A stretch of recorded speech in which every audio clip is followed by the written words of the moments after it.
तो चलो हम अपनी आगे की डिस्कशन को कैरी करते हैं और हम लोग बात करते हैं फोर्थ चैप्टर की, जो कि हमारा ऑल्टरनेटिव सेंटर्स ऑफ पावर से रिलेटेड। ठीक है, अब ये चैप्टर है क्यों हमारे कोर्स में, सबसे पहले जानते हैं इसको, क्योंकि ये टाइमलाइन के हिसाब से पूरी की पूरी कहानी चल रही है हमारी। ठीक है, कोल्ड वॉर से लेकर यूएसएसआर का डिसइंटीग्रेशन और फिर बायपोलर वर्ल्ड में एक सुपर पावर जीती और उसने हेजीमनी क्रिएट करी। तो ये चैप्टर है क्यों, मैं आपको ये बता रहा था। ये चैप्टर हमारे कोर्स में एक स्पेशल पर्पज़, कोर्स में क्या मतलब यार, ये चैप्टर एक इवेंट मतलब पूरा तरीके से फॉलो कर रहा है, इसकी समझ आपको आ जाएगी। सबसे पहले आप इस बात को समझो कि हमने जो अपनी कहानी स्टार्ट करी थी वो कोल्ड वॉर से करी थी। हमने ये देखा था कोल्ड वॉर के अंदर दुनिया बायपोलर थी, एक तरफ था यूएसए, दूसरी तरफ था यूएसएसआर। उसके बाद एक सुपर पावर का डिसइंटीग्रेशन होता है, डेट इज़ यूएसएसआर का हुआ डिसइंटीग्रेशन, और वर्ल्ड में सिर्फ एक ही सोल सुपर पावर रह गई जो कि थी यूएसए, जिसने मिलकर क्या मतलब, जिसने इकलौते ने बनाया the world is known as this power is known as hegemony और world is known as unipolar world. दुनिया बनी यूनिपोलर। अब हम लोग एक टॉपिक डिस्कस नहीं कर रहे थे जिसमें हम लोग समक्ष कशिश वाली बात कर रहे थे कि रशिया और इंडिया विजन देखते हैं मल्टीपोलर वर्ल्ड ऑर्डर के, जिसमें एक सोल सुपर पावर वर्ल्ड को डोमिनेट ना करे, वर्ल्ड के अफेयर्स को, मल्टीपल पावर साइमल्टेनियसली आए और वो अपने डिसीजंस को ले सकें, है ना। तो यहाँ पर यही वो चैप्टर है जिसमें हम ये डिस्कस करेंगे कि क्या यूएसए जो है उसके ऑल्टरनेटिव में क्या कुछ और पावर आ सकती हैं जो कि यूएसए की हेजीमनी को ओवरकम कर सके या कंट्रोल कर सकें या थोड़ा सा ट्रैक पे ला सकें, ये वाली चीज़ है। तो इसमें हमें देखने को मिलेगा कि देयर आर ऑप्शंस अवेलेबल। हम उसको एनालाइज करेंगे कि क्या वो यूएसए की हेजीमनी को चैलेंज करने के केपेबल हैं कि नहीं है। क्वेश्चन भी इसी प्रकार से आएगा। जैसे सबसे पहले मैं आपको उस ऑल्टरनेटिव सेंटर्स ऑफ पावर के नाम बताता हूँ। वो कंट्री भी हैं, वो कुछ ऑर्गेनाइजेशंस भी हैं। जैसे ये वाला चैप्टर बात करेगा आसियान के बारे में, association of South East Asian Nations. उससे पहले बात करेगा ईयू के बारे में, यूरोपियन यूनियन। फिर ये बात करेगा China as a rising power. थोड़ा सा ये आपको जापान और कोरिया भी दे देगा, ठीक है, कि क्या ये बन सकते हैं किसी चीज़ में यूएसए के ऑल्टरनेटिव्स। और अगला चैप्टर इसमें जोड़ा जाता तो ये चैप्टर बड़ा बन जाता, इसलिए उन्होंने 5th चैप्टर बना दिया SAARC, South East Asian Association, South Asian Association for Regional Cooperation. ठीक है, SAARC, European Union EU, Association of South East Asian Nation ASEAN, China, Japan, Korea, यहाँ पर मतलब साउथ कोरिया, नॉर्थ कोरिया की बात नहीं हो रही है, और SAARC, South Asian Association for Regional Cooperation. ठीक है, क्या ये पावर सेंटर्स, ये कंट्रीज यूएसए की हेजीमनी को चैलेंज कर सकती हैं? यही हमें एनालाइज करना है, क्योंकि ये क्वेश्चन भी आ सकता है कि ईयू को हर एक डायमेंशन से एनालाइज करो कि क्या ईयू की, यूरोपियन यूनियन की इकोनॉमिक पावर यूएसए की इकोनॉमिक पावर को चैलेंज कर सकती है कि नहीं कर सकती है। यही चीज़ हम इस चैप्टर में एनालाइज करेंगे। तो आप पर्पस समझ गए इस चैप्टर का। लास्ट चैप्टर ये हमें बोल कर गया कि यूएसए एक हेजीमनिक पावर है, लेकिन क्या उस हेजीमनी को कंट्रोल करा जा सकता है? अगर करा जा सकता है तो क्या ऑप्शंस अवेलेबल है? तो जब हम ऑप्शंस अवेलेबिलिटी की बात करते हैं तो यस, ऑप्शंस अवेलेबल हैं, लेकिन उस केस में what we need to do is analyse कि क्या क्या ऑल्टरनेटिव सेंटर्स ऑफ पावर या ऑल्टरनेटिव कंट्रीज अवेलेबल हैं जो कि यूएसए की हेजीमनी को चैलेंज कर सकते हैं। यहाँ तक बात समझ में आ गई कशिश? कोई दिक्कत समक्ष? ठीक है, तो हुआ क्या, ओवरव्यू की अगर बात करें अगर हम लोग, जैसे ही यूएसएसआर का डिसइंटीग्रेशन होता है, ठीक है, बायपोलर वर्ल्ड खत्म हुआ अर्ली 1990s में, तो ये क्लियर हो गया कि yes, USA is the sole hegemonic power, लेकिन उसके साथ साथ there should be alternative centres of political और इकोनॉमिक पावर भी होनी चाहिए, ताकि वो यूएसए की हेजीमनी को, यूएसए की डोमिनेंस को लिमिट कर सके। तो हमें देखने को मिलता है कि ऐसी कौन कौन से ऑप्शंस हमारे पास अवेलेबल हो सकते हैं। तो options are available in the form of European Union EU. Full form आपको आनी चाहिए, बार बार आपको फुल फॉर्म लिखनी पड़ेगी पेपर के अंदर, शॉर्ट फॉर्म्स यूज़ करके मत आना, पूरी फुल फॉर्म लिखना, उसके बाद एब्रिविएशन यूज़ करना, ठीक है। फिर उसके बाद मैं आपको ये बोल रहा हूँ कि पेपर के अंदर जब भी लिख कर आओगे ना, तो ये पूरा लिख कर आना यूरोपियन यूनियन और उसके बाद ब्रैकेट में लिखना है EU, मतलब जिस तरीके से यहाँ पर लिखा हुआ है, शॉर्ट फॉर्म्स एब्रीविएशन यूज़ करके मत आना, ठीक है। पहले पूरा लिखना है association of South East Asian Nations, फिर आसियान निकला, मतलब दोनों चीज़ें आनी चाहिए आपको। ये आसियान भी लिखना है, लेकिन इससे पहले या इसके बाद ब्रैकेट में इसकी फुल फॉर्म भी लिख कर आनी है। मैं वाइसी वर्सा कह रहा हूँ, मैं रिवर्स प्रोसेस अडॉप्ट करता हूँ जो कि यहाँ पर दे रखा है, मतलब मैं पहले एब्रीविएशन लिख देता हूँ, उसके बाद फुल फॉर्म लिखता हूँ ताकि नजरें जाए टीचर की, ठीक है। तो ये एक फोर्सेस की तरह इमर्ज हुई है ताकि वो उसको डील कर सके। तो जब हम लोग ये देखते हैं क्या कुछ रीजनल सॉल्यूशंस हैं, रीजनल सॉल्यूशन समझ रहे हो, मतलब कि किसी रीजन के अंदर वो रीजनल पावर डोमिनेट करे, ना कि यूएसए अपनी कंट्री को छोड़कर वर्ल्ड के अलग अलग कोनों में जाकर एक हेजेमोनिक पावर दिखाए। तो हमें इस चैप्टर में बेसिकली एनालाइज करना है दो रीजनल ऑर्गेनाइजेशंस को, एक EU यूरोप के लिए और association of South East Asian nation south east Asia के लिए। ये दोनों एक तरीके से ऑल्टरनेटिव इंस्टीट्यूशंस के तौर पर डेवलप हुए हैं, इनकी कन्वेंशंस हैं, ठीक है। ये सपना देखती हैं ये ऑर्गेनाइजेशंस के किस प्रकार से जो रीजन है यूरोप का और साउथ ईस्ट एशिया का, वहाँ पर वेरियस कंट्रीज़ के बीच में एक पीसफुल और कोऑपरेटिव रीजनल ऑर्डर इस्टेब्लिश करा जा सकता है ताकि वो सारी कंट्रीज़ आपस में मिलकर प्रॉस्परस इकोनॉमीज़ अपने आप को बना सकें, एक दूसरे की मदद कर सकें। जैसे कशिश आपके पास कोई चीज़ है, रिसोर्सेज ए, मेरे पास कुछ अलग रिसोर्सेज हैं, समक्ष के पास कुछ अलग है और किसी और पर्सन के पास कुछ अलग है। हम क्यों ना सारे लोग एक साथ अगर मिल जाएं तो सबके काम हो जाएगी और प्रॉफिट मिल बांट के खाएंगे। तो ये वो सपना देखते हैं एक तरीके से, ठीक है। फिर हम इस चैप्टर में ये पढ़ेंगे जिस प्रकार से इकोनॉमिक राइज हुआ है चाइना का रिसेंट ईयर्स के अंदर, तो उसने वर्ल्ड पॉलिटिक्स के ऊपर क्या इम्प्रिंट छोड़ा है, और हम ये भी देखेंगे कि ऑल्टरनेटिव सेंटर्स ऑफ पावर का इंक्लूडिंग चाइना का पॉसिबल रोल क्या है फ्यूचर के अंदर। क्या ये यूएसए की हेजीमनी को ओवरकम या कंट्रोल या लिमिटेशन उस पर लगा पाएंगी या फिर ये फेल कर जाएंगी, वो हम कैसे देखेंगे। किसी भी चीज़ का फ्यूचर प्रेडिक्ट करना होता है तो क्या देखना पड़ता है, उसकी प्रेजेंट औकात, वही देखेंगे हम इस चीज़ में, इस चैप्टर के अंदर, ठीक है। तो यहाँ पर आपको साइड में ऑल्टरनेटिव सेंटर्स ऑफ पावर अगर हैं, अब समक्ष कशिश अगर हम ये चीज़ डिस्कस कर रहे हैं तो हमें ये भी तो देखना पड़ेगा ना कि ये सच में पावरफुल उतनी हो, तभी तो कंपैरिजन का मतलब बनता है। एक पहलवान को एक बच्चे से आप कंपेयर नहीं कर सकते, दो पहलवानों को कंपेयर करोगे तब जाके बात हो सकती है ना कि हाँ कौन सा तगड़ा पहलवान है। सही बोला ना कशिश मैंने। तो यहाँ पर उनके पास वो कैपेबिलिटी होनी भी तो चाहिए ना वो कंट्रीज़ के पास। तो यहाँ पर ये दो फोटोज़ देखो आप, एक ये ऊपर वाली socialist road is the broadest of all, ठीक है। उसके बाद ये जो दो इमेजेस हैं ये यहाँ पर रिप्रेजेंट करती हैं दो फेजेस के हिस्ट्री का चाइना का। ये जो ऊपर रेड पोस्टर आप देख रहे हो, the socialist road is the broadest of all, ये आइडियोलॉजी रिप्रेजेंट करता है जिससे चाइना गाइड है। तो कौन सी आइडियोलॉजी होगी यहाँ पर कशिश, जब लिखा हुआ है the socialist road is the broadest of all, तो कौन सी आइडियोलॉजी? Very good, socialism. वहाँ पे सोशलिस्ट पार्टी है ना, ठीक है। और नीचे जो है शंघाई की सिटी की फ़ोटो है यहाँ पर, ये सिंबल है चाइना का बढ़ती हुई पावर का। मतलब कहने का मतलब क्या है, ये फ़ोटो क्यों दे रखी है, यहाँ पर किसी रूलर ने बहुत साल पहले फ्यू इयर्स बैक एक नारा दिया था कि हमें अपने चाइना को आगे लेकर जाना है by following the ideology of socialism, और उसका इफ़ेक्ट क्या निकला, सच में निकला। देखो शंघाई फास्टेस्ट सिटी है ना, टेक्नोलॉजिकल हब, इकोनॉमिक पावर का सिंबॉलिज्म। तो ये तो सिर्फ एक कंट्री के बारे में हमने डिस्कस करा, हम इसमें ऑर्गेनाइजेशंस भी देखेंगे, ठीक है। सबसे पहला हमारा रीजनल ऑर्गेनाइजेशन जो है यूरोपियन यूनियन। अच्छा, ये जितने भी ऑर्गेनाइजेशंस हैं ना, एक बात याद रखना, these are known as regional organisations. Regional organisations कहते हैं इनको। क्यों कहते हैं, वेरी इंपॉर्टेंट, सुन लो।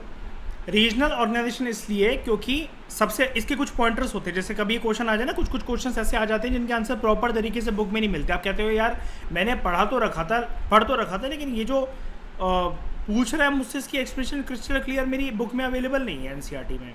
मैं उस चीज़ में आपकी हेल्प करूँगा, डोंट वरी। रीजनल ऑर्गेनाइजेशंस की डेफिनेशन अगर आपसे कोई पूछे कि होती क्या है, तो आप सबसे पहले बताना ये वो ऑर्गेनाइजेशंस होती हैं जिसमें एक पर्टिकुलर रीजन की जो कंट्रीज़ होती हैं, जो नेशंस होते हैं, वो इसके मेंबर होते हैं। और ये किस पर्पज़ से बनाई गई होती हैं, इनका ये एम होता है कि सारे मेंबर्स की कॉमन डेवलपमेंट को इंश्योर करना। कॉमन डेवलपमेंट को इंश्योर करना ताकि सबकी ग्रोथ और प्रॉस्पेरिटी सुनिश्चित हो सके, सबकी ग्रोथ और प्रॉस्पेरिटी सुनिश्चित हो सके। ठीक है, ये चीज़ समझ में आया। उसके बाद आप क्या करना, इसके एग्जांपल दे देना।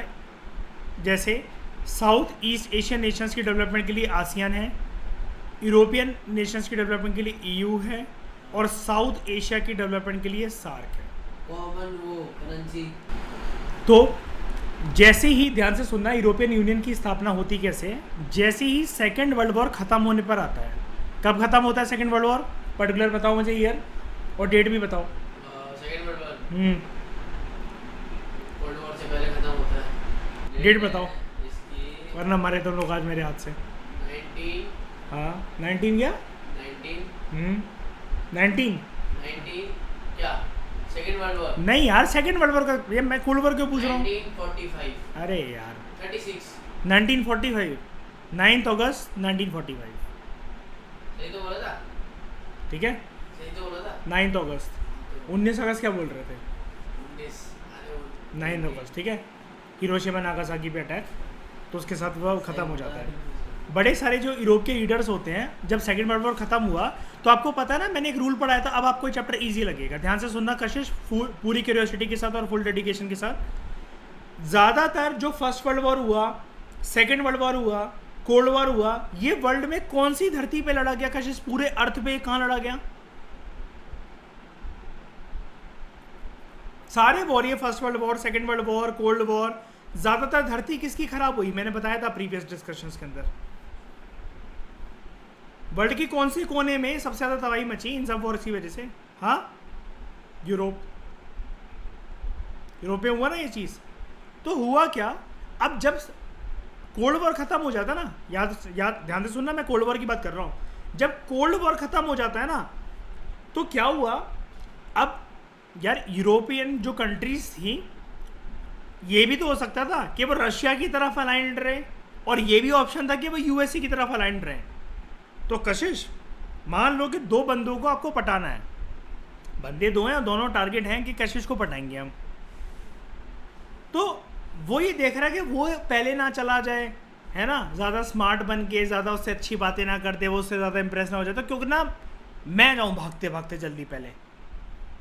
ठीक है, तो बड़े सारे यूरोपियन जो लीडर्स थे, उनके पास भी यही क्वेश्चन था कि यार क्वेश्चन ऑफ यूरोप, मतलब कहने का मतलब है, क्वेश्चन ऑफ यूरोप का ये मतलब है, अभी बताता हूँ।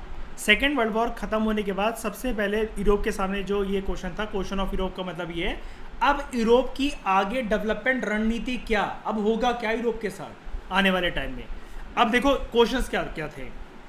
शुड यूरोप बी अलाउड, क्या यूरोप ऐसा करे, it should be allowed to revert to its old rivalries, क्या दोबारा दुश्मनी पाल ले, एक थर्ड वर्ल्ड वॉर की स्टेज तैयार कर ले, फिर से लड़ाइयाँ आपस में कंट्रीज़ के बीच में होने लगे, या फिर अपने आप को क्यों ना अब लड़ाइयाँ ख़त्म करके रिकन्स्ट्रक्ट करा जाए ऐसे प्रिंसिपल्स पे, ऐसे इंस्टीट्यूशन का सहारा लेकर जो कि यूरोप को एक पॉजिटिव आइडेंटिटी दे, ताकि वो वर्ल्ड की विभिन्न कंट्रीज़ के साथ अच्छे इंटरनेशनल रिलेशंस बना सके।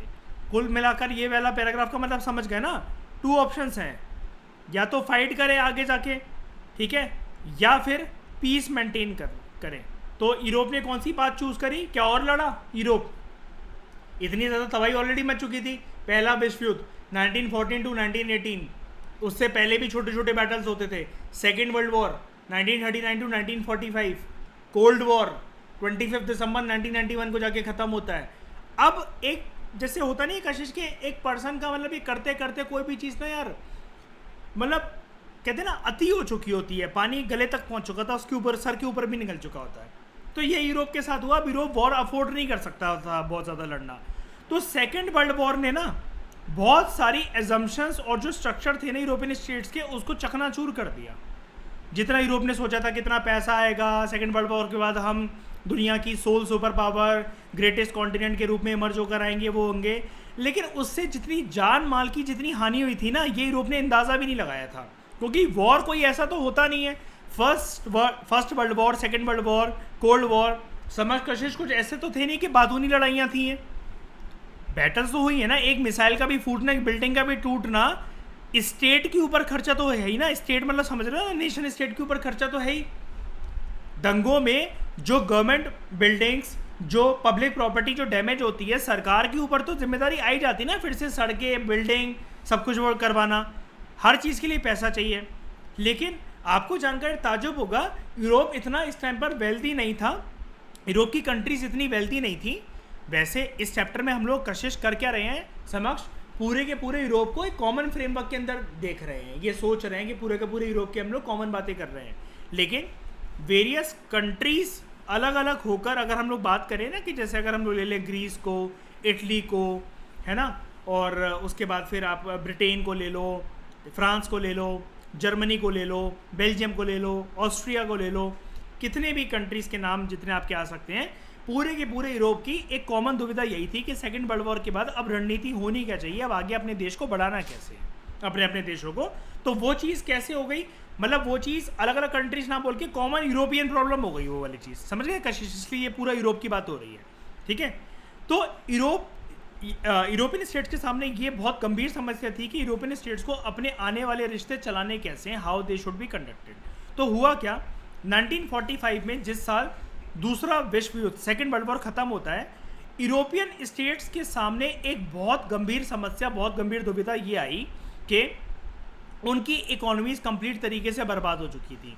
उनको ये रियलाइज़ हुआ साला सारे वॉर हमारी धरती पे लड़े गए, first world war, second world war, cold war, छोटे छोटे बैटल्स, और वो याद है ना एरेनास ऑफ कोल्ड वॉर, है ना, और भी तो बैटल्स होते थे जिनकी जिक्र नहीं होते, हम तो सिर्फ ब्रॉडर लेवल पे कशिश बात करते हैं ना, और भी तो छोटे छोटे वॉर थे समक्ष, है ना ये चीज़। तो यूरोपियन इंटीग्रेशन जो हुआ, यूरोपियन इंटीग्रेशन से पहले एक लाइन और बतानी थी। हाँ, 1945 में क्या हुआ था, जो इकोनॉमीज़ थी वो कंप्लीट तरीके से बर्बाद हो गई, ठीक है, और डिस्ट्रक्शन जो हुआ उसके बाद यूरोप को ये ज़रूरत थी कि यूरोप अपने पूरे के पूरे हर तरह के स्ट्रक्चर्स को, पॉलिटिकल स्ट्रक्चर्स को, इकोनॉमिक स्ट्रक्चर्स को, कल्चरल स्ट्रक्चर्स को इम्प्रूव करे। तो जो यूरोपियन इंटीग्रेशन हुई, यूरोपियन इंटीग्रेशन मतलब समझ रहे हो आप क्या, कि सारी की सारी यूरोपियन कंट्रीज़ ने ये सोचा था 1945 के बाद कि हमारे बीच में तो आपस में कोई डिस्प्यूट है नहीं, यूरोपियन कंट्रीज़ में आपस में कोई लड़ाइयाँ इतनी खास नहीं होती थी, ठीक है। तो उन्होंने बोला हम सब आपस में अपनी प्लान डेवलपमेंट को आगे कैरी करते हैं, ठीक है। ये चीज़ हुई 1945 के बाद, यानी कि सेकेंड वर्ल्ड वॉर के बाद।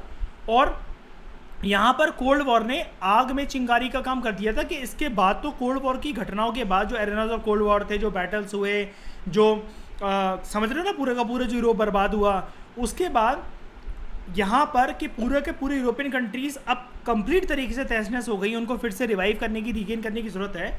ये चीज़ का काफ़ी ज़्यादा ध्यान रखा गया। अब मैंने क्या बोला, चाहता तो रशिया भी हेल्प जल्दी बढ़ा सकता था, लेकिन कशिश वो 2 बंदे वाली बात याद है, एक बंदा आपके पास जल्दी फटाफट आ गया मौके का फ़ायदा देखते हुए कि चलो यार मैं पहले चलता हूँ, जल्दी से जाके चिकनी चोपड़ी बातें करके इम्प्रेस कर देता हूँ और ये मेरी हो जाएगी हमेशा के लिए, ठीक है। तो अमेरिका ने बहुत ज़्यादा, हद से ज़्यादा लेवल पर मैसिव फाइनेंशियल हेल्प दी यूरोप को, यूरोपियन इकोनॉमी को, उसको रिवाइव करने के लिए, और इस प्लान का नाम रखा गया मार्शल प्लान। मार्शल प्लान, ठीक है। तो question, write full form of EU, write full form of ASEAN, name some of the prominent problems encountered by European leaders after second world war, European countries and the leaders after second world war, ठीक है। उसके बाद जो question है वो है define. तो define या फिर एक्सप्लेन मार्शल प्लान, जैसे मर्जी आपको करना है आप कर सकते हो, उस क्वेश्चन को लिख सकते हो, ठीक है। Explain Marshall plan. इसके अलावा एक और क्वेश्चन बनता है इसका कभी कभार, वो लिख लो हाउ, ये बड़ा क्वेश्चन है जो कि हम जो आज टॉपिक खत्म करेंगे ना पूरा, उसमें ये पूरा कवर हो जाएगा। How did European recovery took place, how did European recovery and reconstruction, ऐसा करके लिखना, how did European recovery and it's reconstruction took place after second world war. How did European recovery and it's reconstruction took place after second world war. इसमें कशिश क्या करोगे, आप सारी की सारी चीज़ें समक्ष पूरा बताओगे। तुम लोग पहले प्रॉब्लम बताओगे, फिर बताओगे 1945 के बाद उन्होंने सोचा कि और लड़ना है या फिर पीसफुल तरीके से रहना है। फिर कहानी जो शुरू होती है ना कि रिकंस्ट्रक्शन कैसे हुई, तो सबसे पहला अभी तक आपने यही सीखा मार्शल प्लान के अकॉर्डिंग। अमेरिका ने हेल्प ऑफर करी, हम इकोनॉमी जो है यूरोप की उसको रिवाइव करेंगे और हम उसके लिए फाइनेंशियल हेल्प देंगे पूरे के पूरे यूरोप को। कशिश समक्ष you can't even imagine Europe को कितना पैसा दिया होगा अमेरिका ने, कितना पैसा। उसके बाद से क्या होता है, जब आप किसी की बहुत हेल्प करते हो तो रोड से उठाकर उसको, जैसे कहते हैं रंग से राजा बना दिया आपने उसको, रोड से उठाकर महल दे दिया आपने उसको, जिंदगी भर के एहसानमंद हो गए ना आप। क्योंकि कशिश जिस घर में फिर आप रहोगे पूरी ज़िंदगी आपको फिर उस इंसान से वही ताने मिलेंगे ना, तेरा लाइफस्टाइल मेरी वजह से, तेरा घर मेरी वजह से, तू आज ऐसी नहीं होती अगर मैं नहीं होता तो, वो वाली चीज़ है। इसलिए, और इसने एक यूरोपियन कंट्री के साथ नहीं करा, ये पूरे के पूरे यूरोप के साथ ऐसा करा कि कंप्लीट तरीके से यूरोप को मतलब इसने वो करा। इसलिए यूरोप और अमेरिका की कभी आप भिड़प नहीं सुनोगे कभी भी। और यूरोपियन कंट्रीज बहुत ज़्यादा रिप्रेजेंटेड है यूएन में, इसलिए वो अमेरिका के किसी डिसीजंस का विरोध नहीं करती हैं। सारी स्टोरी देख रहे हो कैसे कनेक्टेड है, ठीक है।